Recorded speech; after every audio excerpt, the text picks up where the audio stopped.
Eto na mga tol, grabe si Rax Decibek, dumating nga sila sa Underworld kung saan nakita nila si Loki. Epic entrance mga tol, napakadali niya ang hinati ang isang bundok at base nga sa gesture niyang ito, mukhang siya nga ang dating user ng OP-OP Nomi. So One Piece Chapter 1154 at ang title nga nito I'm Not Gonna Die. At bali tumutukoy nga yan kay Loki dahil sa tumalon nga siya mula sa Sunworld papunta sa Underworld at hindi nga rin siya namatay kahit na nga bata lang siya. Sa cover page nagpapatuloy ang kwento ni Yamato sa Wano kung saan dinala nga ni Ocho sila Yamato sa isang shrine kung saan nakalibing ang isang hero na isinilang sa West Blue na lumaki nga dyan sa Ringo. At nagsimula nga ang chapter mga tol sa mga napakatitinding nangyari sa Elbap matapos ipanganak si Loki. Ang una nga ang insidente ni Big Mom 63 years ago dyan sa Elbap. Ang partner ni Jarol, ang pinakamatanda sa Elbap nung time na yon, si Waterfall Bird Jarol, pinatay ng isang batang babae. At kahit nga isang tao lamang ang batang ito, winipe out niya nga ang kalahati ng isang village dyan sa Elbap. Ang pangalan niya ay Charlotte Linlin at later nakilala nga siya bilang si Big Mom, ang isa sa mga 4 emperor. At ang nakakapagtaka sa parehong taon na yun, dumaan nga rin sa napakatinding calamities ang Elbap. Mga sunog, napakatinding bagyo at napakatinding paglamig na talaga namang sumira sa mga pananim dyan sa Elbap at nagdulot ng napakatinding gutom sa bansa. Kasunod nga niyan, kat nga kay E-Street mga tol, nakahiga pa nga rin siya dyan sa kama niya habang sinasabi niya nga sa isang tagasunod na kasalanan daw ang lahat ng ito ng batang yon. Hinayaan nga raw ng mga ito na mabuhay ang batang yon. Ngayon, talagang sumpa na ang buong Elbap. At kasunod nga niyan mga tol, biglang pumasok ang babing si Loki sa kwarto. Napakadali niya ang winhasak ang pinto, tinulak niya lamang ito. Galit na galit si E-Street dahil sa tinitingnan siya nito, wag raw ilapit sa kanya ang batang yan at tinatawag niya pa nga itong halimaw. Inutos niya pa nga sa mga gwardya na wasakin ang mata ni Loki dahil sa ang lahat nga raw magiging curse at ito na nga raw ang katapusan ng bansang ito. Ipinapakita naman dito yung epekto ng mga napakatitinding nangyari dyan sa Elbap. May mga giant na talagang gutom na at wala na talagang makain. Meron namang giant na gustong mang-raid ng ibang bansa habang meron namang ibang village dyan sa Elbap ang inaatake ang ibang village. Parang nagkaroon na ng civil war dahil sa krisis na nararanasan nila. Napakaraming buhay ang nawala at unti-unti nang nilamon ng galit ang puso ng mga giant dyan sa Elbap. At ang sisi nga nila dahil sa sumparaw ang prinsipeng isinilang sa Kastilyo. So dito pa lang masasabi mo na talagang napakatindi ng pinagdaanan ni Loki. Baby pa lamang siya. At ang lahat nga ng yun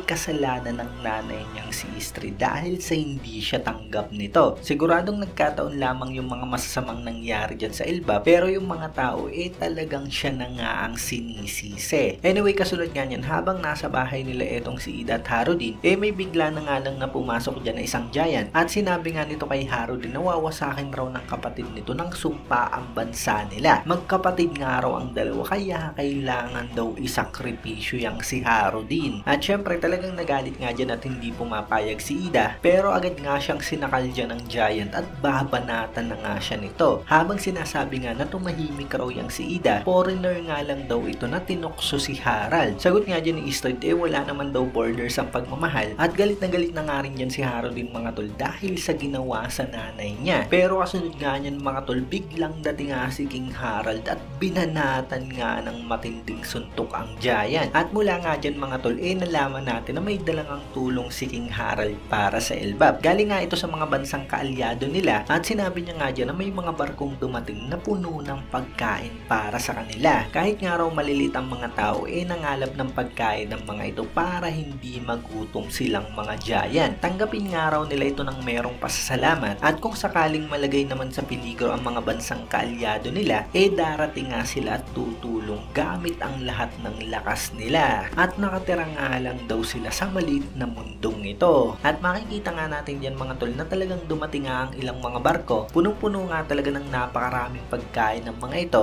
Biglang-bigla nga sila nang makita nila ang Adam Tree dahil sa napakalaki nga nito at nagtataka nga sila kung paano ba sila dadaong sa bansang yan. At after nga yan, makikita natin na nagkaroon na nga ng pagkain ng mga giant at talagang napaka-friendly nga nung mga taong nagpunta dyan sa kanila. Anyway, kasunod nga yan, sa gabing yun, sa pagdating ni King Harald, namatay na nga si Queen Istrid. At sa huling araw niya nga mga tol, talagang ipinipilit niya nga na yung masasamang nangyari nangyari daw dyan sa Elbap dahil sa curse ni Loki. Nilamon na nga raw ito ng pagkamuhi niya sa sarili niyang anak at napakatindi ng naging pagkamatay niya. At yung mga tao nga raw mga tol itinuturing na kasalanan din ni Loki ang pagkamatay ng nanay niya. Pero dito nga si King Harald makikita natin na hindi ganun ang tingin kay Loki. Hinawakan niya nga ang anak niya na parang isang proud na tatay. Ilang buwan pa nga lang daw si Loki nung mga time na yun, pero sinasabing sumuko na nga raw ito sa pagmamahal. At sinabi nga ng mga gwardya kay King Harald na may problema nga raw ito sa mata at hindi makakita ng maayos. Naawa naman si King Harald pero kahit kunting ngiti nga lang daw hindi maibigay sa kanya ng bibing si Loki. Hindi niya naman daw masisi ito dahil sa kamamatay lang ni Istrid. Matapos nga yan nagbunga yung diplomacy na ginagawa ni King Harald. Finally natapos na nga yung napakatinding winter season, kaya nagsimula na nga si King Harald na i-rebuild ang mga nasira dyan sa Elbap at nagpatuloy nga rin siya sa paglalayag at pakikipag-ugnayan sa ibang bansa. At nalaman nga natin na ang nakakatandang kapatid na lalaki ni Istrid ang siyang naging personal na tagabantay ni Loki. At kahit nga ito mukhang talagang inaabuso nga ang bata dahil sa makikita natin dyan na parang may mga pasa nga ito sa mukha at tinatawag niya nga dyan ang baby na si Loki na prick. Meanwhile si Ida naman nag-open ng bar dito sa Underworld at nagtatanong nga dyan si Harudin kung hindi ba delikado rito. Sabi naman ni Ida, coastline nga raw yan, separated ito sa mga halimaw at hindi nga raw lalapit ang mga yun sa lugar na yan. Napaka-cute nga raw ni Harudin pag nag-aalala ito at mukhang kailangan na raw bumalik ni Harudin sa taas dahil sa mukhang may training nga raw ito sa West Village. So bali mukhang yan na nga mga tol yung bar kung saan una nating nakilala si Colon. Yan na nga ang pinagkaabala ni Ida. Iba't ibang mga tao at maging mga pirata nga naging customer niya. Kat naman dito 56 years ago sa bahay ni Jarul kung saan nag-uusap nga dyan si King Harald at ang matandang giant. Nalaman natin na nakapunta pala sa river si King Harald nung mga time na yan at nasaksihan nga raw nito yung nangyaring insidente. Sinabi ni King Harald na nagpanggap nga siyang gwardya ng isa sa mga kaibigan niyang hari na naimbitahan sa Ribery at kung hindi nga raw dahil sa nangyaring pagpatay maaaring na-expose daw siya. Sabi naman ni Jarul kung nahuli daw ito hindi niya na po problemahin yung sasabihin niya. Narinig na ba raw ni Harald ang patungkol sa Galera Warhammer Company? Sabi naman ni Harald ang mga nga raw mga giant shipwright na may armas na Warhammer at akala niya nga raw alamat lamang ang mga yon. Pero sagot nga ni Jarul hindi raw dahil sa totoong nag-e-exist ang mga ito at nagpadala pa nga raw ang mga ito ng liham sa Elbap. Natanggap nga raw ni Jarul ang huling liham ng mga ito kung saan sinasabing nahuli raw sila. Mapapaniwalaan ba raw ni Harald ang nangyaring yon dahil sa mahigit 100 warrior giant nga raw ang hinuli at ang iba nga raw sa mga ito mga ancient giant. Tanong nga ni Harald, tingin ba raw ni Jarul ang world government ang may kagagawa nito? Sagot naman ng matanda, no doubt na matinding kalaban nga raw ang nakaharap ng mga giant na yon at may narinig nga raw siyang kwento patungkol sa mga frozen giant army somewhere at parang itinuturing nga raw sila na kalaban ng mundo. At bali ayun, narinig na nga natin mga tol ang Galela Company sa Water 7. Yun nga yung company na pinamumunuan ni Iceberg at gaya ng Galela Warhammer Company na binubuo ng mga giant gumagawa nga rin ng barko ang mga ito. At mukhang nasa pang-hazard nga mga tol yung tinutukoy ng mga frozen giant army ni Jarul dahil sa may nakita nga ganun mga tol si Chopper at Nami. Anyway, kasunod pinapakita naman dito ang paglaki ni Loki habang parang patuloy nga siyang inaabuso ng tito niya. At 48 years ago mas naging mas malapit na nga si King Harald sa pinapangarap niya. At yun nga ang marami silang bansang maging kaalyado at i-welcome na nga ang mga giant sa buong mundo. Tuwang-tuwa nga kay King Harald ang mga giant na ito at talagang mapapabilang nga raw sa history ang si King Harald. Habang ang mga gwardya naman niloloko nga si Harudin dahil sa illegitimate child ito at si Prince Loki nga raw ang totoong tagapagmana. At mula nga dyan mga tol, ito ang matindi matapos umalis ni King Harald para sa isang voyage, pinakawalan nga ng bahat ng si Loki ang napakababangis na mga halimaw dyan sa isang village. Sabi niya nga dyan, bugbugin raw lahat ng mga giant dyan. Ang Elbap nga raw ang pinakamalakas na bansa at hindi raw nila kailangan ng mahihina. At talagang tumatawa nga dyan si Loki habang nagsisitakbuhan ng mga giant. Pero ayun, biglang nagpakita nga rito si Harudin. Sinabi niya na marami raw pinagdaanan ng tatay nila para lamang i-rebuild ang village na to. Pero sabi nga dyan ni Loki mga tol, bakit raw nito tinatawag na dad yung tatay niya? Hindi niya raw alam kung bakit nare-respeto ito ng lahat, kalukuhan raw ang maging mabait sila sa mga insektong maliliit na tao. At makikita nga natin dyan mga tol na kahit mas bata nga, talagang mas napakalaki nga ni Loki kay Harudin. Sabi nga ni Harudin, wag nga raw itong mayabang dahil lamang sa malaki ito habang nakatutok nga dyan ang espada niya. At kasunod nga niyan mga tol, bigla nga binanata ni Loki si Harudin. Sa pool nga ito ng kanabo sa mukha habang sinasabi nga nito na yung pagiging mayabang raw karapatan niya dahil siya raw ang prinsipe. Wag nga raw itong magsasalita sa kanya at tinawag niya nga maliit yang si Harudin. Mula nga dyan dumating nga ang dalawang batang giant na si Gerd at Goldberg. Tinulungan nga ng mga ito si Harudin at talagang nainis nga si Loki. Tumatawa nga lang si Loki habang sinasabi niyang nakakaawa yang si Harudin at sinabi niya pa na grupo nga raw ang mga ito ng mga mahihina at yun raw dahil sa madumi raw ang dugo ng nanay ni Harudin. Sinasaway na nga ng mga gwardiya si Loki pero talagang galit na galit nga siya. Nagpatuloy nga yung panggugulo at pagwasak niya dyan sa Elba pero hindi nga talaga nawala yung lungkot sa puso ni Loki. Hanggang sa tumalo na nga siya rito mga tol mula sa Sunworld papunta sa Underworld. Pero mula nga dyan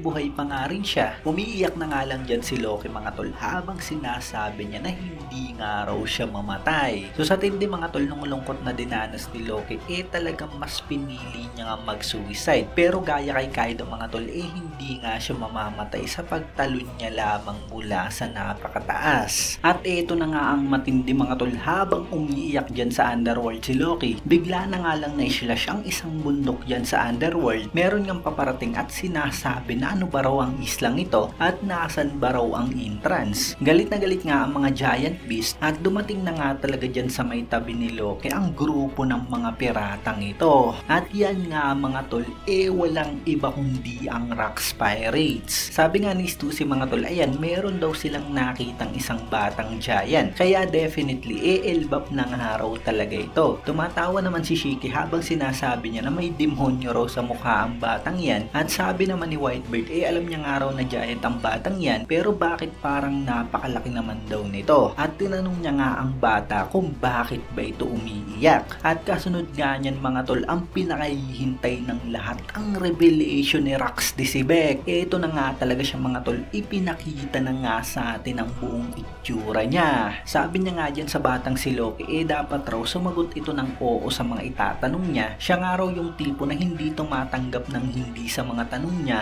Unang tanong eto na ba raw ang Elbap ang bansa ng mga giant at ang pangalawa kung makikita ba raw nila si Harald. At sa panel nga na to mga tol ipinakita na nga finally ang full face ni Rax Disibek. Dalawa nga yung kulay ng buhok niya mga tol, isang light at isang dark. Masasabi natin na talagang kamukhang kamukha nga siya ni Blackbird mga tol pero marami nga rin nakapansin na parang may hawig nga yung kabila niyang mukha kay Buggy. At sa introduction niya nga mga tol, Rax Disibek, future captain of the Rax Pirates, the father of Emperor Blackbird. So magtatay nga talaga mga tol si Rax Disibek at si Blackbird, no doubt na nga yun. At kitang kita naman natin mga tol sa itsura nila. Ewan ko lang kung bakit hindi nga yun napansin ni Whitebird dahil sa naging parte nga ng crew niya si Blackbird. Anyway talagang napakatindi nga nito. Siguradong ito nga yung dahilan kung bakit pareho yung hangarin ng dalawa ang maging hari ng mundo. Ang ipinangalan din ni Blackbird sa barko niya Saber of Sibek at yung pagkakaroon nga ng common goal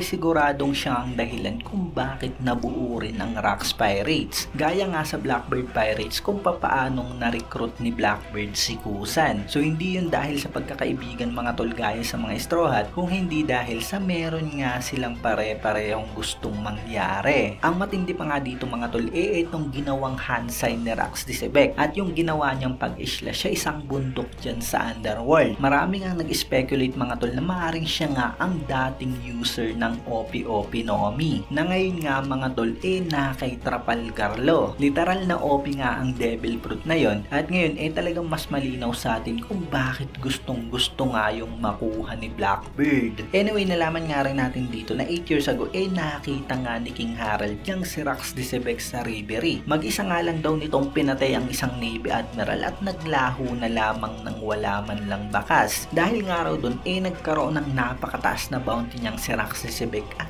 talagang nagalit nga ang world government. So matindi nga ito mga tol, talagang nanggulo pala sa river si Rax Tisibek at talagang napakatindi nga ng ginawa niya mga tol dahil sa ang pinatay niya nga isang admiral. Hindi nga basta-basta yun dahil sa alam natin kung gaano kalakas ang mga ito at ang matindi pa nawala na nga lang daw bigla si Rax at wala man lang trace. Well, gamit nga ang OP-OP Nomi mga tol, siguradong napakadali nga makakatakas ni Rax sa ganong sitwasyon. Anyway, ayan nga lang mga tol, yung review natin ng One Piece 1154. Syempre kung nagustuhan nyo nga, huwag nyo sana kalimutan mag-iwan ng like dahil napakalaking tulong na yan para sa ating channel. At yun, maraming salamat sa inyong panunod at mag-iingat kayo palagi. Bagang!